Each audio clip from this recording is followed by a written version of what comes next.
nitrogen fixing system.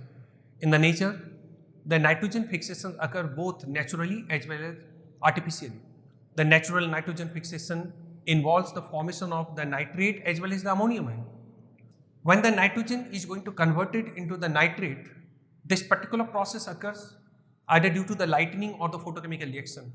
Whereas if the nitrogen is going to convert it into the ammonium ion, this process is termed as the biological nitrogen fixation. And the biological nitrogen fixation is only carried out by the prokaryotic organisms present in the nature. And those prokaryotic organisms which is responsible for the biological nitrogen fixation are termed as the diazotroph. In the nature, the more than 90% natural nitrogen fixation comes under the biological nitrogen fixation. The diazotroph, which is the nitrogen fixing prokaryotic organism, may be the eubacteria or the archaebacteria. These bacteria may be the aerobic in nature or anaerobic in nature.